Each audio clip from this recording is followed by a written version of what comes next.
Ayan guys, oh, ganyan pala yan pagputol. Ayan.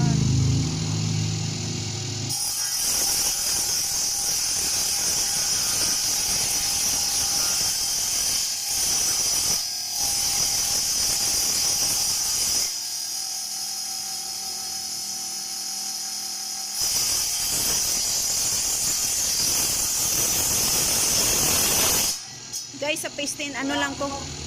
Ha? Ha? Oo.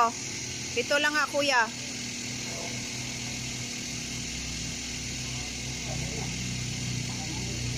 Oo.